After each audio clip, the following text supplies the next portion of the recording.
Keep yourself in the loop of everything football on the Golden State Media Concepts Football Podcast. The latest news on and off the field, be it college football, Big Ten, SEC, Big 12, Pac-12, ACC to the NFL. We've got you covered. Listen to the Golden State Media Concepts Football Podcast.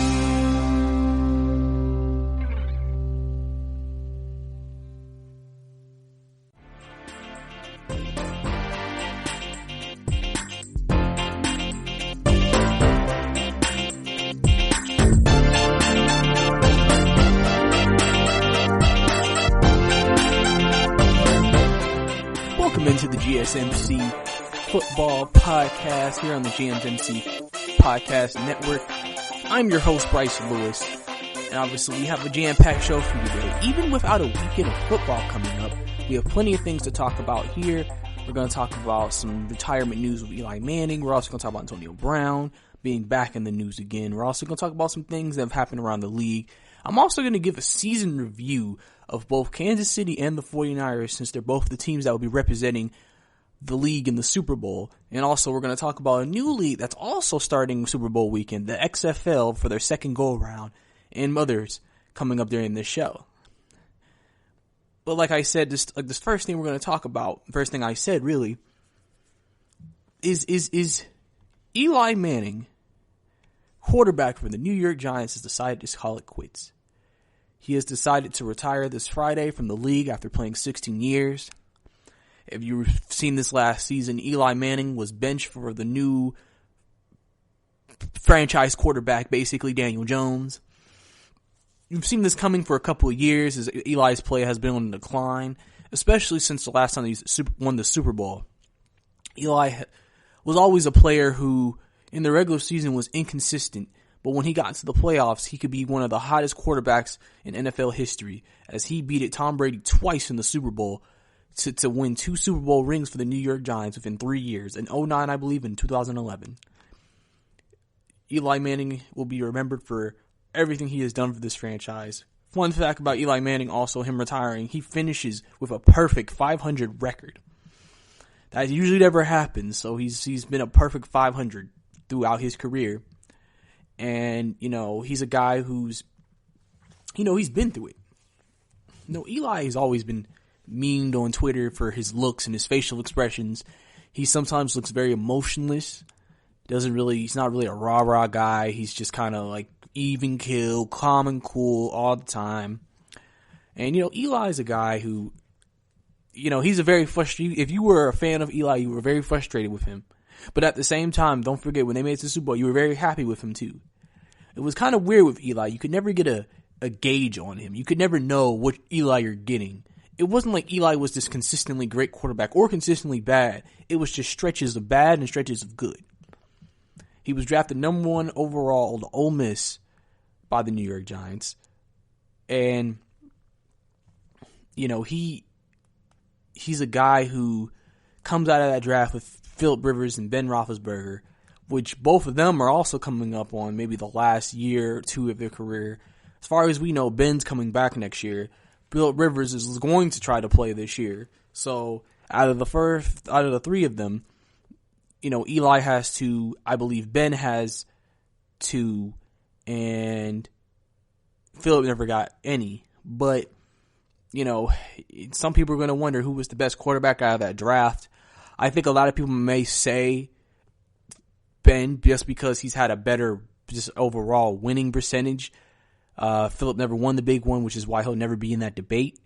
And Eli, even though he has the same amount of rings as Ben, obviously, like I told you earlier, has a career record of 500. And remember, the last few years, like I said, we remember Eli was not his best football of his career. Eli never had the strongest arm. He was never the mobilest. Him and his brother were never that mobile. It's like watching paint dry, watching them run. But he was always able to make plays when needed. He made one of the best Super Bowl plays twice with a pass to David Tyree and a pass to Mario Manningham in the 2 separate Super Bowls. Big plays against New England Patriots, like I said, which I think also heightens his legacy because it's against the dynasty that he did this against. He was the one team that if they met in the playoffs, the dynasty couldn't beat.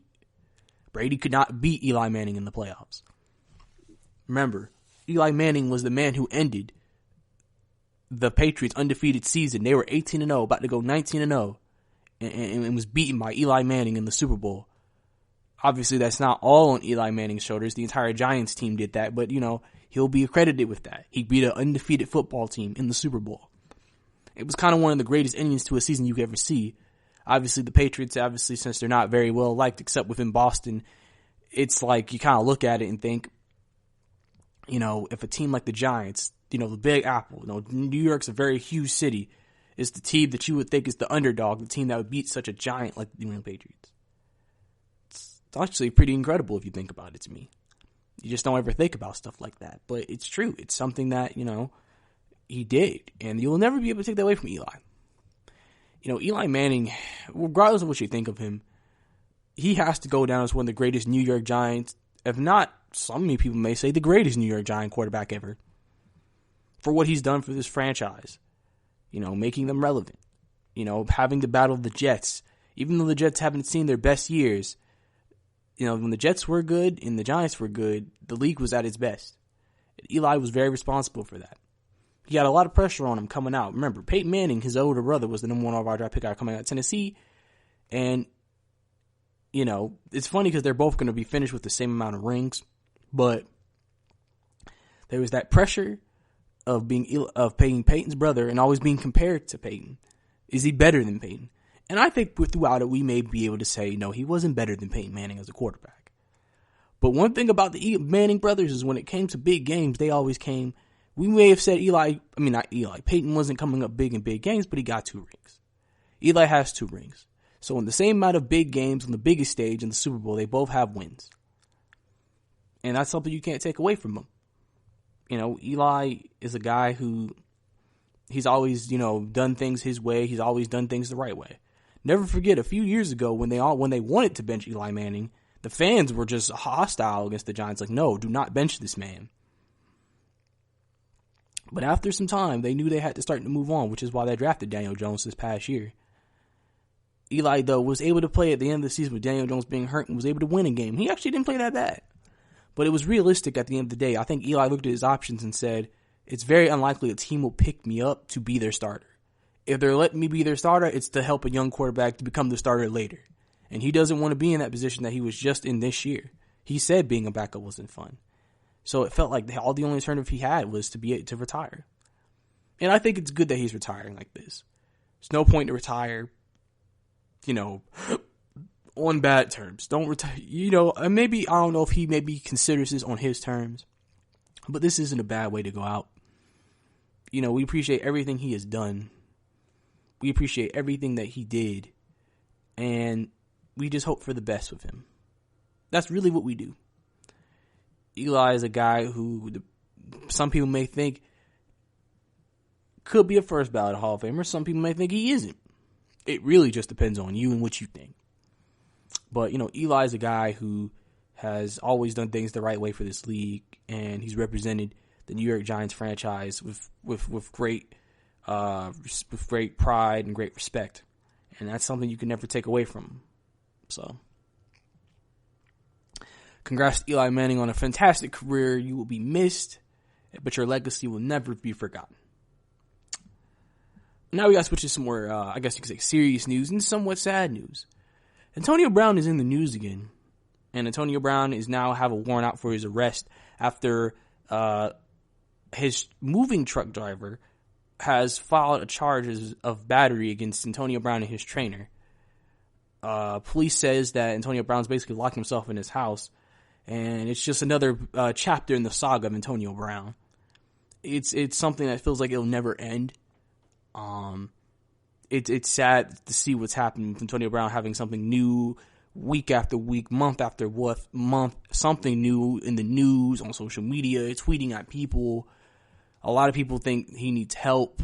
I mean, his agent had to leave because he said, listen, you're not in the right mental space. I cannot be your agent and you keep doing this. I want to work with you, but you have to get help. And we don't know if Antonio Brown's going to get help. We don't know. He's just spiraled out of control. Ever since that ending with Pittsburgh, then getting traded to Oakland, making it bad in Oakland, then getting traded to the Patriots, then doing more dumb stuff, and then after that, getting cut by the Patriots.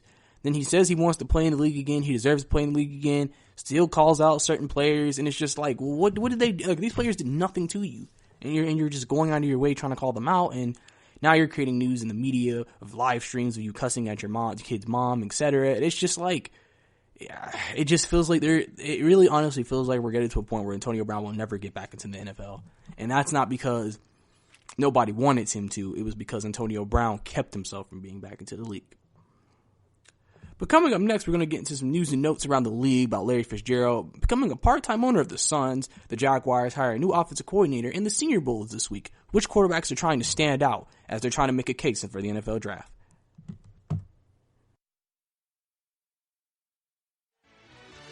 Are you looking for help for your fantasy football team? Check out the GSMC Fantasy Football Podcast. Get today's best advice on who to start, who to sit, even who you should draft. From sleeper picks to red hot lineups, they got it all covered for you. That's GSMCpodcast.com/fantasy-football-podcast. We'll cover traditional leagues, dynasty, PPR, even IDP leagues. When you need fantasy help, there's just one show to hit up. Don't forget to like them on Facebook and follow them on Twitter. Visit GSMCpodcast.com for more info.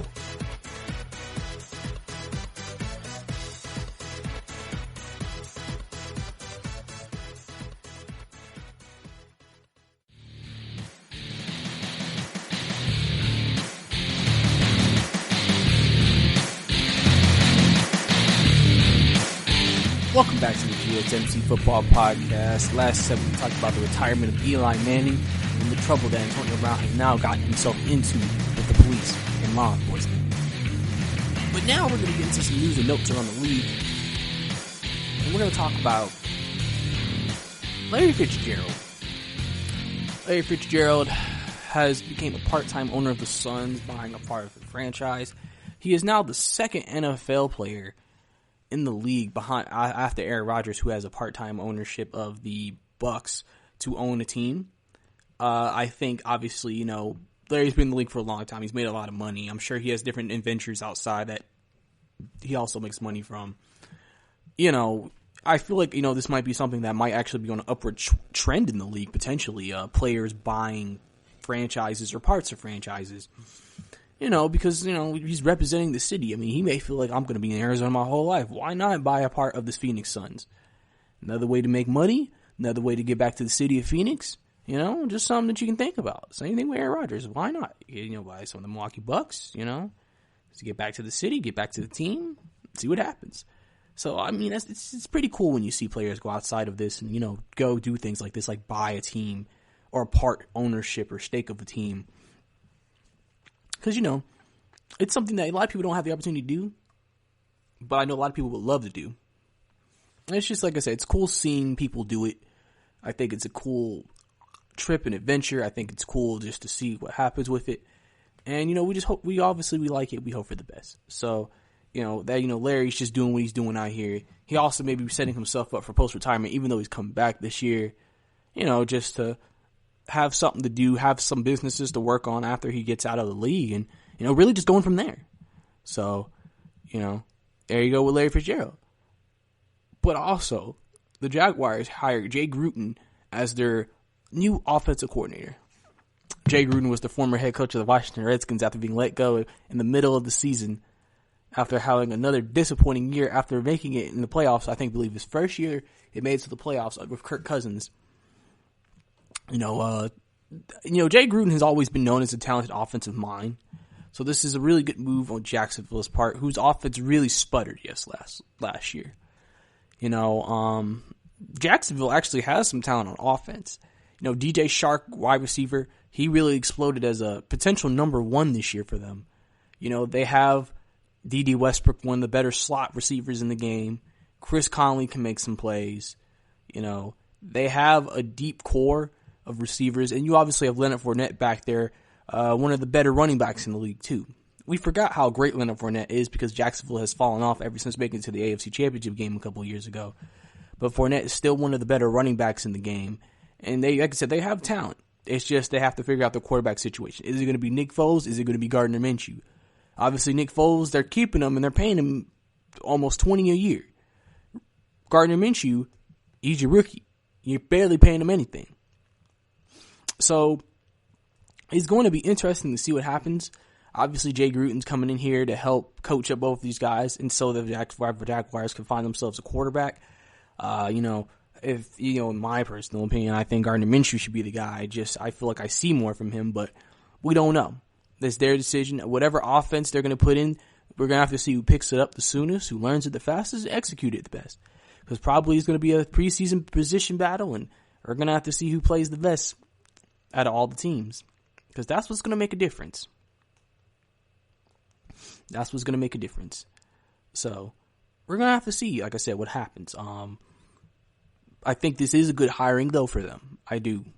You needed a smart offensive mind. Hopefully, Jay Gruden, now that he can lower his responsibilities to just being a coordinator, can, maybe make up pretty good game plans and get this Jaguars team at least back to being competent offensively. Because also, you got to think about it. Last year, the Jacksonville offense was not the best, but they were good in the middle to late end of the first part to the halfway part of the season. And then down the stretch, they completely faltered and the offense struggled to score any points. And the defense also struggled to stop anybody. So maybe this can get Jacksonville in the right direction, trying to become good again. I also mentioned a little early, we don't have any real, official football games that count this week. But we do have a football game this week. And it's the Senior Bowl this Saturday. Obviously, the Senior Bowl is a way for players to play in live game action to make themselves, stand out and impress scouts that are coming to watch the games from all 32 teams. We're going to focus more on the quarterbacks here because that's what a lot of people talk about. There's a lot of notable quarterbacks here. And, we're going to talk about each quarterback, and what they have to do, to stand out and potentially maybe raise their stock, solidify themselves, maybe have to prove something. We'll have to see. Now, obviously, the biggest notable name in the quarterback camp at the Senior Bowl is Justin Herbert. A lot of people have him as the third best quarterback on their board behind Tua and Burrow. He has all the intangibles, 6'6", mobile, has a good arm, can be accurate. Obviously, some people feel like he didn't really play up to somewhat expectations at Oregon. But this year, I think, did help him because he did play well in big games. For him, it's just solidifying himself because a lot of the guys, we think, whoever gets Tua and Burrow, we think Burrow's going to the Bengals. And we think, unless someone trades over Miami, Tua's going to Miami at the least. So, any other team that needs a quarterback, Herbert's probably going to be your next guy. That's the perception. He's probably going to be your next guy. He's probably going to be the guy you draft. So, Herbert needs to go out here and show, hey, I'm just as good or I'm just as competent as the top two quarterbacks that y'all solidify in this draft as the top two. Because he feels like, with him, there's a strong possibility he may get on the field this year with his talent. You feel like with Herbert, he has all the potential in the world. He sometimes is just inconsistent with his footwork from time to time and has inconsistent games. No inconsistent accuracy. I think it's just more working on fundamentals and good coaching with him. But also growth as a player. Like I said, his strength is the fact that he's able to run. I mean, Oregon doesn't recruit a lot of pocket quarterbacks. They usually recruit quarterbacks that can run, and he can run. He can break off some runs. He has a good arm, too. I think he definitely needs to show out this week to, solidify himself as the third best quarterback in this draft and potentially make some teams think, okay, even if we don't get Tua and Burrow, we got a good one. We got somebody we think can lead our franchise in the future for the next 2 to 3 years. Another quarterback to look at is Jordan Love from Utah State. Jordan Love has the best arm. A guy who you could say he has some of the best arm talent in this draft. He's also a tall, big kid too, a little mobile. For him, he's a guy who a lot of people look at as a project quarterback, but has starting quarterback potential if put into the right system with the right coaching. So this Senior Bowl, he wants to kind of prove that, he can throw within the pocket and show off his arm talent, show off what you're known for and show off what your strength is and just show that you can, make plays. Because he's a guy who, he has that potential to be a starter if put with the right team. He's a little raw. He's like a raw quarterback, and if you can get the talent out of him, you can do it. Some people might call him a poor man's Patrick Mahomes because of his talent. It's just, remember, coming out of college, people thought that Patrick Mahomes was raw. And this is kind of how they look at Jordan Love. They look at him and he's raw too.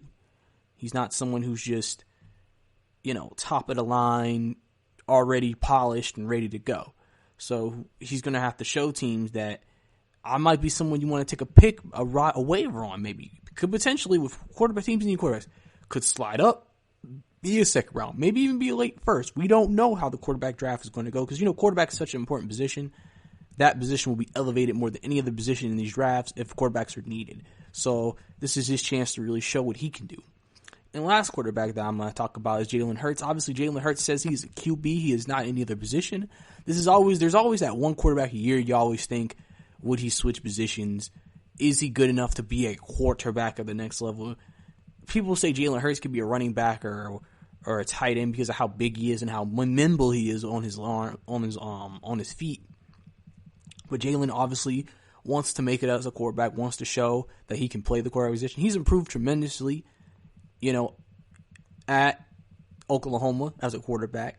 So, and, Jalen Hurts just needs to show that he can, like I said, make throws from the pocket, make accurate throws, go through his progressions, go through his reads, and pick the right guy.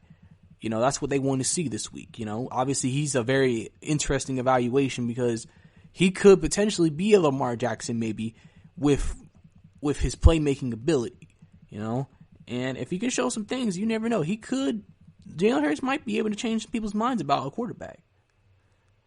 But, that's all for this. We're going to take a quick break. Coming up next, we're going to give a season review of the 49ers right here on the podcast.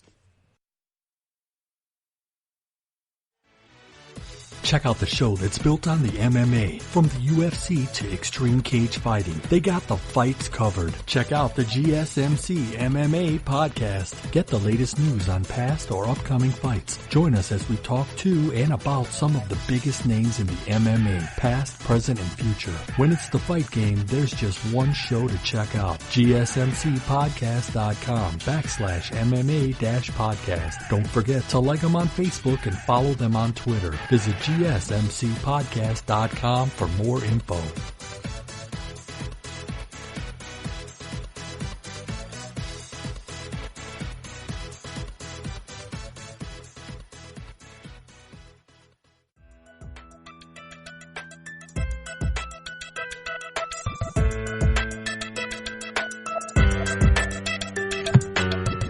Welcome back to the GSMC Football Podcast. Last segment, we talked about Larry Fitzgerald taking over being a part-time owner of a team. We also talked about Jay Gruden becoming the new offensive coordinator for the Jacksonville Jaguars.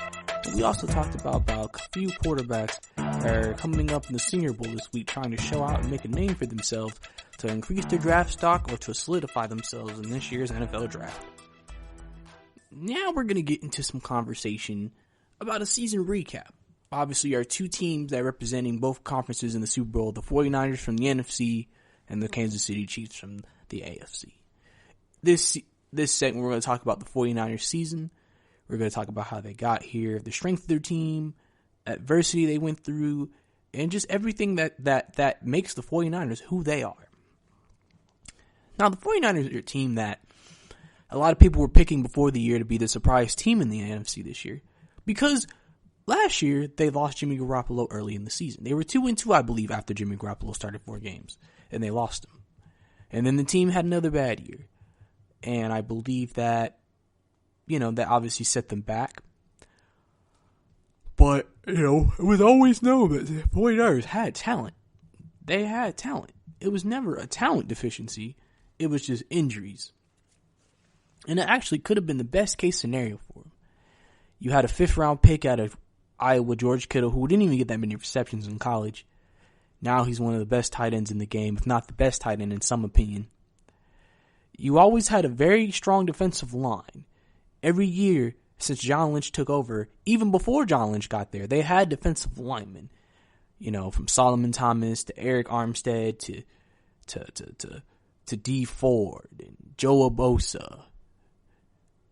and just all these guys. They really, DeForest Buckner. I mean, they really developed that defensive line. A bunch of first-round picks that have been hits. I don't think anybody's looking at any of these guys and saying they're a bust. They've hit on those. They've made great free agency acquisitions. Richard Sherman, obviously, he was a great free agency acquisition. Quan Alexander, great free agency acquisition. Even though he got hurt early in the season with a torn pectoral, coming back, he's an impact linebacker. The running backs position has been their strength as the 49ers are a running team.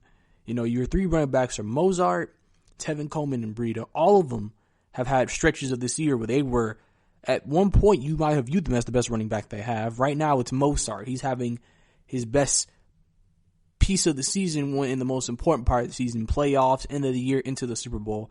And he's single-handedly beat the Green Bay Packers last week. There's just a lot of talent on this team. And obviously Jimmy Garoppolo is the guy who they traded for from New England for a second-round pick. He was the guy who was supposed to replace Tom Brady, but Robert Kraft did not allow it. So the 49ers took this opportunity to go get their guy. A lot of people have had questions about Jimmy Garoppolo, thinking, is he as good as people think he could be? Is he really a franchise quarterback? Well, he's in the Super Bowl right now. If he wins it, it's going to definitely quiet a lot of people. Jimmy Garoppolo, some people like to say, isn't as good as he thinks he is, or as people think he is. But we can't take it away from him. He doesn't lose you games either. A lot of people like to look at the fact that he only threw the ball 8 times in the NFC Championship game. Well, I mean, if your running game's destroying the team, why do you need to pass? It all goes on the flow of the game. If you're averaging like 6 yards a carry on the ground, why would you throw the ball 30 times? If you do that and you're having success running the ball, if you lose that game, you're going to know why. We didn't run the ball more. We had success on the ground. 49ers, Kyle Shanahan is one of the best offensive minds in the game. He's learned from his 28-3 collapse with the Atlanta Falcons, but we also can't remember when he had that Atlanta Falcons team, that was historically one of the greatest offenses to ever play on the NFL. Kyle Shanahan, the son of Mike Shanahan, has been able to formulate teams and offenses to be very dominant and very creative and invasive, where they can beat you in different ways: running, passing, running backs catching it, tight ends catching it, wide receivers catching it. Everybody is involved. It's a very versatile offense with a zone running game. Obviously, they're one of the few teams in the Shanahan core that has a fullback for these, runs. And really, just the 49ers, really overall, they're a team that they've done a lot right. Their losses this year have came on a last-minute field goal, to a goal line touchdown, and another last-minute score to win the game. They were never truly, I guess you could say, beaten in a game where they were just simply beaten. And that's one thing about the 49ers. I call the 49ers the most complete team in this playoffs because they have a good quarterback, an efficient quarterback, a running game, decent receivers that can make plays in the passing game, a tight end, a good offensive line, a great defensive line, good linebackers, a good secondary. There's not a part of this team that's a severe weakness. We forget also, early in the season, the 49ers lost 2 of their top tackles for like half the season. The 49ers are also getting healthy at the best time. Getting D Ford back, Quan Alexander back. They got their tackles back. It seems like everything is set up in prime for them to win this game. They have a very tough task ahead in the Kansas City Chiefs, as I consider Kansas City the most dominant team left in the playoffs. So I consider the Super Bowl the most complete team versus the most dominant team. This team has really, been through it. A lot of people like to question them in the clutch situations because, as I remember telling you, they lost in a couple of game-winning field goals, I believe, at Baltimore and at Seattle. And they also on a goal-line touchdown to Julio Jones against the Falcons. So it kind of made you wonder, if you put the San Francisco 49ers in tough situations where the defense or offense has to score, can they do it? They've done it on a couple occasions. But some people might sit here and still not believe in the 49ers. I believe in the 2 playoff games that you have seen, they have shown themselves to be the most dominant team in the NFC. They overwhelm you up front, and they wear you out on running the ball. I mean, that's one of the best formulas you could have to beat any team. They have the formula to beat any team, even the Keeps.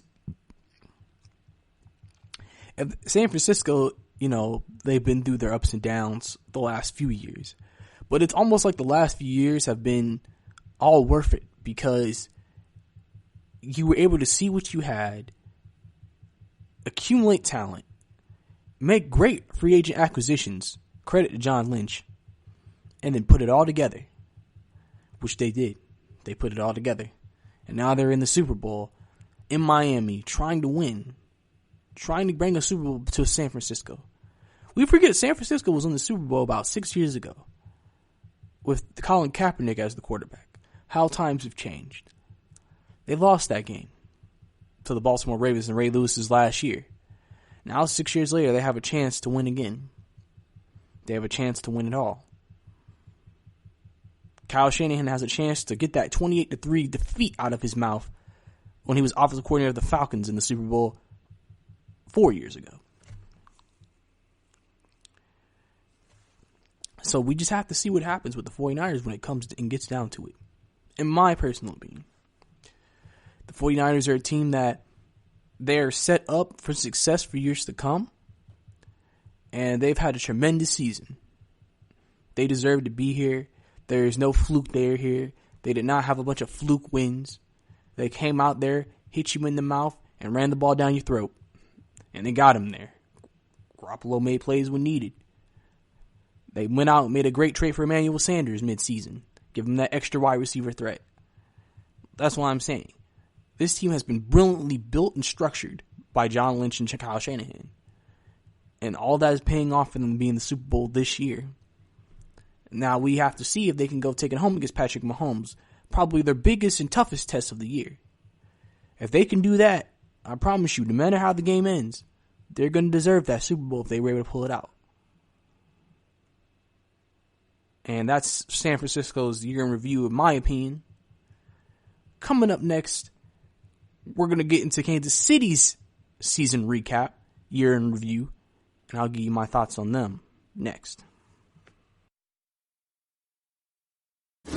Check out the show built around the women of MMA. From the UFC to the extreme cage fighting, we got the fights covered. Listen. It's the Golden State Media Concepts Women's MMA Podcast. The latest news of upcoming fights, discussions of previous matches. Join us as we talk to and about the biggest names in women's mixed martial arts. Past, present, and future.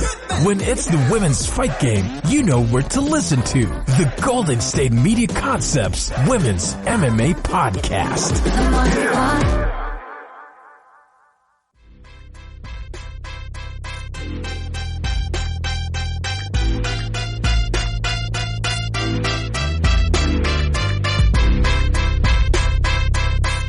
Welcome back to the GSMC Football Podcast.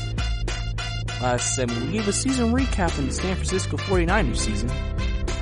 Now we're going to get into the Kansas City Chiefs season recap. Kansas City's season's been very interesting, followed by injuries in the middle of the season. Patrick Mahomes, their franchise quarterback, went down with a knee contusion. I think it was an MCL. Had to miss a couple of weeks. Had running backs to Tyreek Hill. He was out. He was put on IR with a shoulder. Lost a couple of other guys. Lost some offensive linemen, less some defensive linemen like Chris Jones. They made additions to the team like Tyrann Mathieu, adding Frank Clark from the Seattle Seahawks. They clearly knew that defense was their liability last year, and they wanted to fix it. They had one of the worst defensive teams in the units in the league last year. They hired a new defensive coordinator, added new defensive talent. At the beginning of the year, we thought it was the same old Chiefs. Great on offense, bad on defense. But ever since week 10, they were actually top 10 in scoring defense. They really improved down the stretch. That's what you wanted to see. That's what you loved to see. And it was shown. You could see it. You could see the potential. Once they grew together and Patrick Mahomes got back from injury and the offense started getting healthy, the Chiefs were going to be the team that you saw last year. Now, Patrick Mahomes is not putting up the numbers that he put in his first year of starter, those video game-like numbers, over 50 touchdowns, MVP season.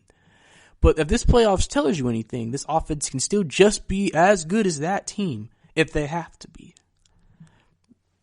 The Kansas City is more about one of the hardest teams to stop in the NFL because they can beat you with everything. Travis Kelce is an all-world tight end. He'll just keep beating you over the middle with Travis Kelce. Tyreek Hill can get past your zone defense, can get past man-to-man because he's just faster than whoever you have on him. Mecole Hardman was a fantastic rookie pickup from the NFL draft from Georgia, also running 4.3. This man can run away, making big plays. When we forget, their fourth receiver really, or third receiver, whoever you want to call it, is Sammy Watkins. Sammy Watkins was the number one receiver in Buffalo. And it's not like Sammy Watkins is like 34 and can't play. He's still in his prime. They have weapons all over the place, multiple guys that can come in and make a play. That's what makes Kansas City such a dangerous team and such a hard team to guard. It's one of those things you really just, you can't, it feels like you can't stop in a way.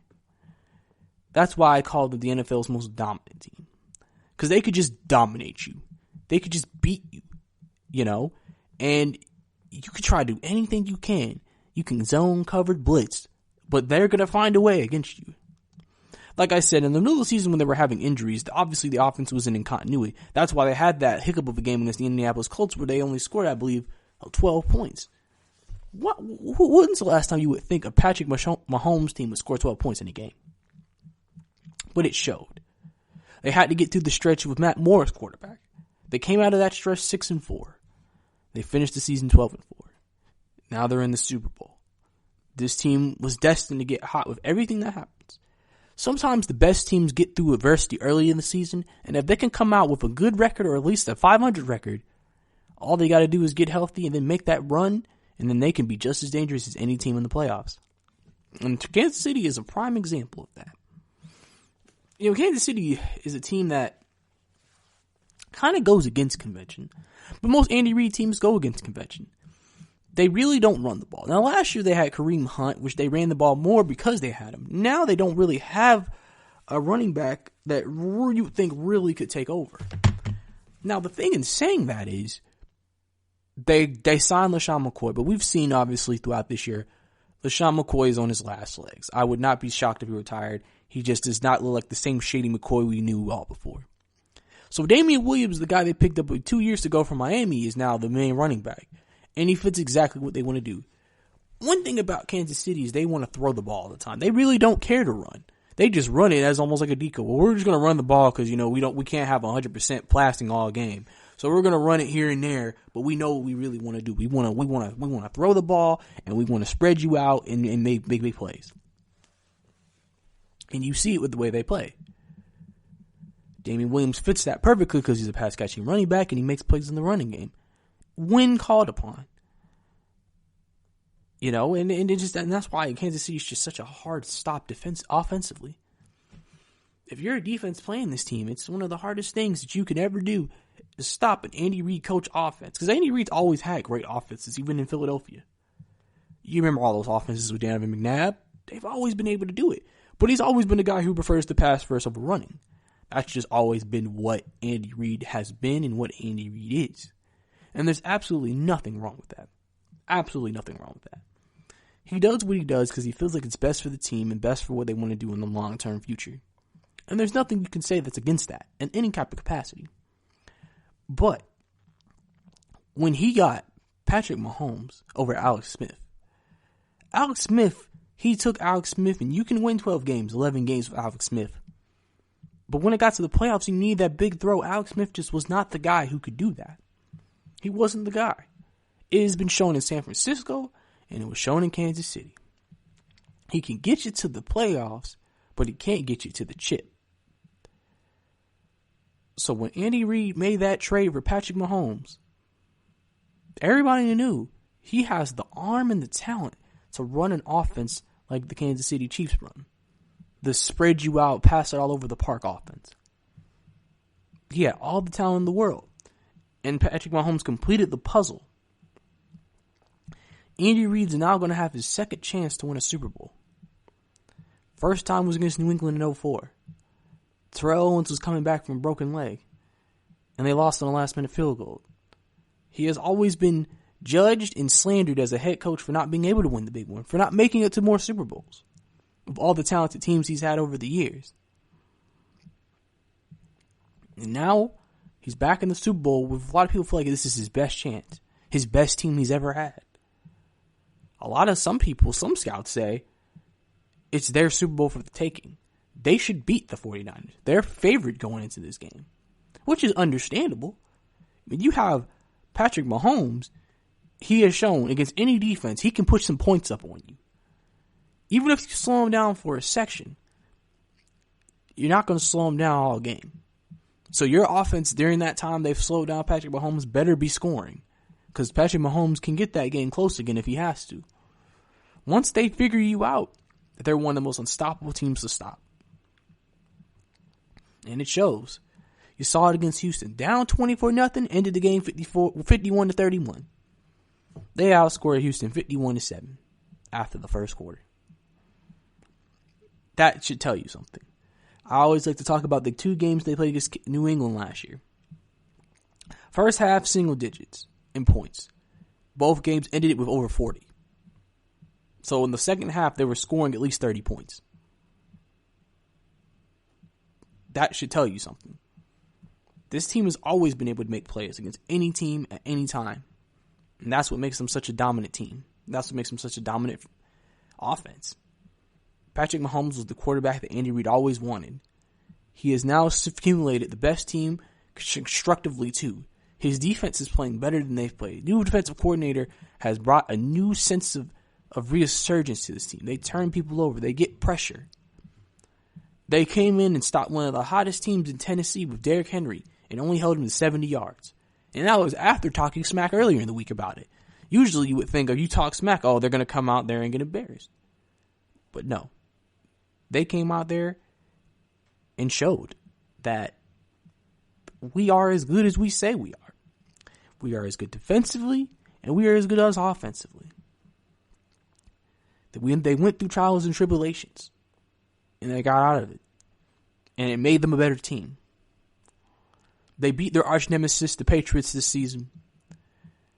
I think that was big for them, to beat a team like that, to beat a championship team like that. I think it's very impressive. I think it's very needed.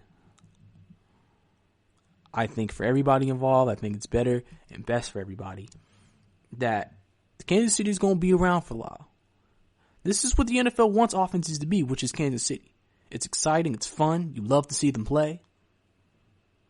They're the engine in this league right now.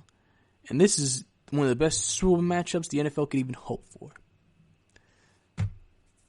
So that was Kansas City's season in review, in my opinions. And now coming up next, we're going to get into a new league that's about to start during Super Bowl weekend, the second go-around of the XFL. Stay tuned.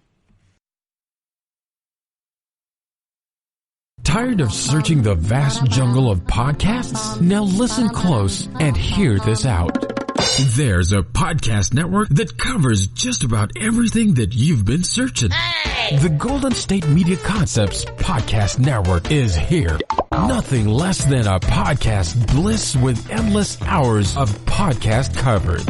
From news, sports, music, fashion, cooking, entertainment, fantasy, football, and so much more. So stop lurking around and go straight out to the Golden State Media Concepts Podcast Network. Guaranteed to fill that podcast itch. Whatever it may be. Visit us at www.gsmcpodcast.com. Follow us on Facebook and Twitter, and download us on iTunes, SoundCloud, and Google Play.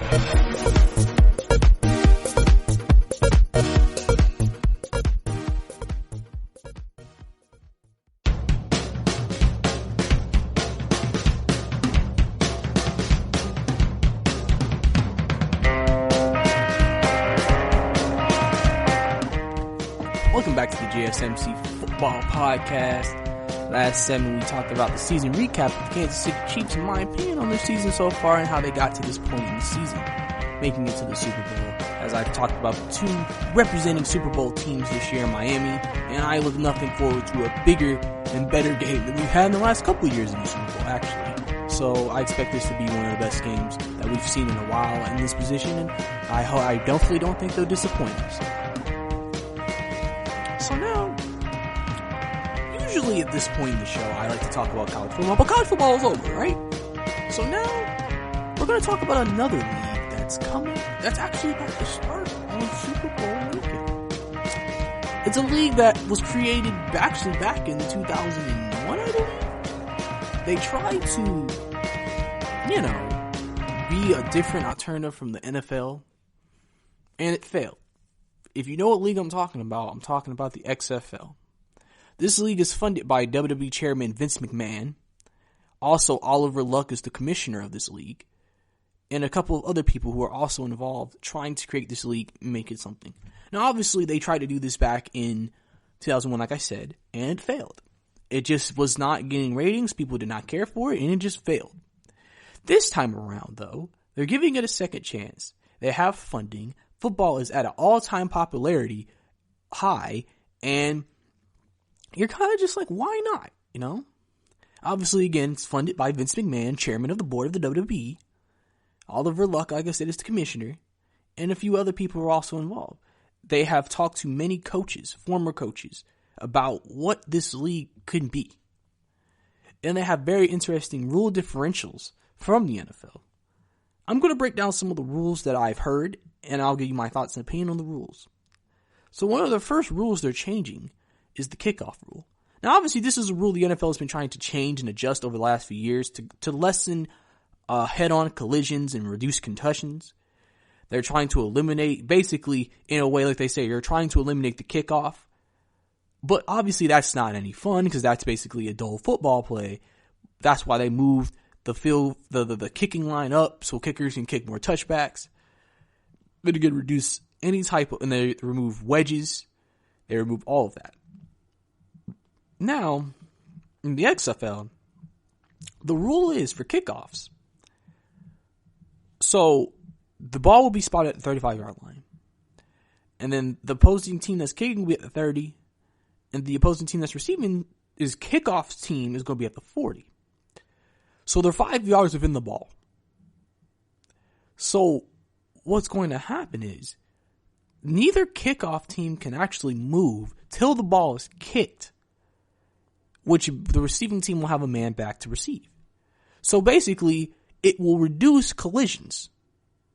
Because if everybody's within 10 to 5 yards of each other, it's going to be kind of hard to get a collision. Because at first, you're really trying to run back to help get some blocks set up. Because you don't want to set blocks up as soon as it starts. So it helps reduce collisions, which is what they're aiming for. But also keep the kickoff exciting. Because it does give more opportunities for runbacks. Because obviously, if blocks are getting picked up, because you may do half the kickoff team is blocking and the other half of the receiving team is running, you might have more positions or more chances for returning kickoffs. This is a rule that has been talked about with many different coaches that they feel it could help produce and make the fun safer, but also just as exciting. I think this could work. This is certainly safer. And it's interesting because if the XFL is successful with this, maybe the NFL might adopt it. I don't feel like the XFL is technically here to compete with the NFL. Because I think realistically they know we can't compete with them. But what we could do is give maybe an alternative to players to potentially get back into the league by having a live league that could play. My only concern with that is obviously you're playing in a live league. You're taking all this punishment. The NFL season starts back in August. Training camp starts in July. You're not going to have that long period that players have right now to get rested and ready. So it's a little risky doing something like this. But, if you get through that first initial year, you'll be fine. So, another rule they're going to bring that the NFL doesn't have is the 2-point conversion. Or the extra point, as I call it. Now, obviously, in the NFL, you either kick a field goal, which they move the field goal line to create more I guess, adversity instead of that easy chip shot field goal. And they decided to do this. If you don't kick field goal kickers are not in this game. They feel like this will add more strategy to the game. So, if you're at the 2-yard line and you go for it and you score, it's a point. If you go from the 5-yard line and you score, it's 2 points. If you go from the 10-yard line, it's 3 points. It definitely can make the game more exciting because think about this. It also makes comebacks more prevalent. Because think about if you keep the game close and you're down by 3 points, you can kick the game-winning field goal, right? Well, now, let's say you're down by 10. You score a touchdown. Actually, that's a bad example. Let's say you're down by 9 and you score a touchdown. You got 6. 30 seconds left in the game. Well, we're going for a 3-point play from the 10-yard line. It makes the game more exciting. It makes every play. It makes an extra play count. It creates strategy because now it's just like, listen, you got 10 yards and you can tie this game. It definitely creates a more compelling, you could say, ending to a game potentially. Because basically, as a team knows, if after this touchdown we're within any type of 3-point range, we can win this game. Even if you're only within a point after that touchdown, you could want to win the game. You may not want to go in overtime, so you might go for the 2-point conversion to go ahead and win the game instead of going for the 1 to tie. And the one thing about all these is that no play is guaranteed. No play is guaranteed in the NFL, but we feel like it's more certain with a field goal than it is with an actual 2-point conversion. I think that also is very exciting and very new and innovative to the league. And one thing we have to also look at too is that the league that the XFL is trying to be, again, can add an alternative to what the NFL is doing and helps things be much more fun. You know? It helps things be much more fun. So, you know, I think it's smart on their part to be having all these rule changes. One thing also they want to get out of this game is they want to make games faster. Obviously, you know, NFL games are like 3 hours to 4 hours long, depending on what happens, stoppages, all those things. The XFL wants to make things, you know, faster. Because sometimes watching a long game can be very tedious. Obviously, people have shorter attention spans nowadays, and the XFL wants to keep fast-paced action continuously going, keeping you interested, and condensing it maybe within a 3-hour to 2.5-hour format. It's definitely something that will be interesting, and I think it's something that, you know, hey, again, that's something that some people have complained about. So, you know, I think that this league has potential. I think they've learned from their first go-round. They've prepared for this for 2 years. So last time they only prepared for 1 year. This year they prepared for 2 years. And I think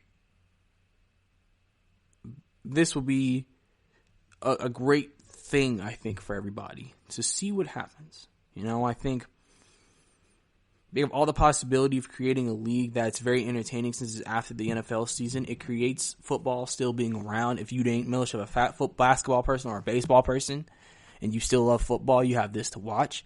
Like I said, this gives the opportunities to players to play in a league like the AAF, like last year, I believe, or 2 years ago, that got bankrupt after a few games.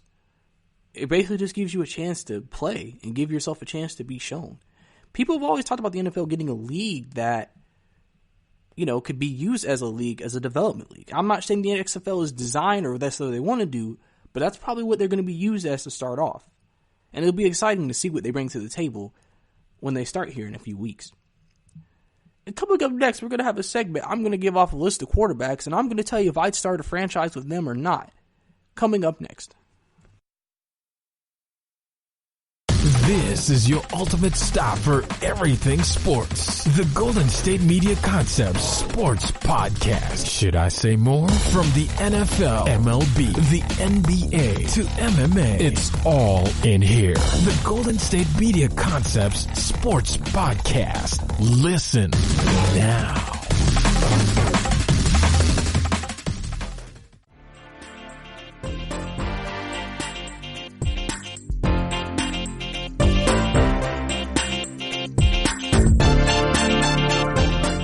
Welcome back to the GSMC Football Podcast. Last segment, we talked about the XFL, the new incoming league for football. Starts Super Bowl weekend. So, if you're looking for some more football after the NFL season ends on that Sunday during Super Bowl Sunday, you have more of it coming in the XFL as their second go-around is hoping to be more of a success and to make the game more fun, safer, and exciting, while also potentially maybe becoming a league for players to kind of show they can still play and still find their way into the NFL. It's a league that's going to be in the spring, so obviously this is right again after the season ends, and maybe could help, if you don't really care for basketball or baseball or any other sports at that time, still watch the sport you love, which is football. But now we're going to do a little segment where I'm going to name off some quarterbacks, and I'm going to say if I start a franchise with them or not. I'll give you my reasoning on why I wouldn't. And the first quarterback we're going to start with is, and these are young quarterbacks, by the way, to be specific. I'm not just going to name like Tom Brady. Like, of course I'm not starting my franchise with Tom Brady. He'll retire next year. But, a first quarterback that I'm going to talk about, Lamar Jackson. My answer is yeah, I'll start a franchise with Lamar Jackson. Lamar Jackson's an interesting case because you wouldn't build a team around him the same way you would build around a traditional quarterback, I feel like. You have to build a team around him that fits his strengths. One thing about Lamar that makes him a franchise quarterback to me is his ability to learn, to absorb, to want to get better, getting better. He made a jump from year 1 to year 2. Year 2, he's MVP, and he might even get better next year. Obviously, we saw in the playoff game, there's still some holes in his game, and there's still some things he has to improve on. He has to become a better passer. That's evident. We know this. That was his weakness coming out of college. He was not the best thrower in the world, but he's improving, and that's really all you can ask for. He's only 23. He has plenty of time to grow. It's not like he's in a rush. Joe Burrow's older than him, so it's not like you got to rush this guy. I trust that he's going to be a guy that if I put the right pieces around him, he will lead us, my franchise, if I started a franchise, to a Super Bowl. I do not feel like Lamar Jackson will be what will hinder us from a championship. He's a guy that I believe in, I trust in. He shows me everything in the world that I need to know. And he also can give us a creative offense that a lot of teams don't see or deal with on a week-to-week basis. So that gives us the ability of surprise and etc. And I think that's what you would want to have. I think you want to have that type of offense that keeps defenses on their toes, which Lamar Jackson does. You've seen his elite running ability. This man can put people on skates. He can make you look silly. And I think that's what makes him such a great, player in his own right, in running. Gifted running, improving passer. I'll take him to be my franchise quarterback. The other quarterback, Baker Mayfield. Right now, I'm going to have to go with no. But there is an asterisk by his name for me because I do feel like with Baker, he's been in a lot of dysfunction. I would want to see what he would do with a team that is not dysfunctional. A team that has a better offensive line, doesn't have as many personalities, and a good coach. I mean, you could say that for a lot of people, maybe potentially they could get in a better situation, but I personally feel like Baker's just in the wrong situation right now in Cleveland. Now, with this new head coach, if they can bring in the right people and the right system and improve the offensive line, maybe Baker might bounce back. But I wouldn't right now. If you asked me this after his rookie year, I'd say yes because of how he ended the rookie year. If you ask me this after his first season, I have to go with no. But that could change. Right now, I wouldn't start my franchise with Baker. I'd find someone else. But I know Baker has the talent. It's just we haven't seen him in a better situation. If he's put into a better situation and then continues to struggle, then that will solidify my claim. But if he gets into a better situation and then flourishes, then we're going to have to start asking that question. I actually might have to go ahead and start Baker Mayfield as my franchise quarterback. But until that actually happens, I'm going to go with no in terms of him being a franchise quarterback, for my franchise at least. Next quarterback on the list, Carson Wentz. Now, you would think this is a no-brainer. But one reason why I was hesitant to say yes, which I am going with yes, is his injuries. You know, you see the talent. He's clearly one of the top quarterbacks in the game talent-wise. But he has always missed key games, even though he's had a lot of fluke injuries. He's missed some key games. He's a guy who, you know, you have to see, can he stay healthy and get you there? Because I don't want my quarterback to come and get hurt every time it gets close to the postseason or in the postseason, and then we go from championship contenders to now we're losing. And that's what Carson Wentz has basically been the last couple years. Now, obviously, you know, the 1 year with Nick Foles making it to the Super Bowl, winning it, you know, that's great.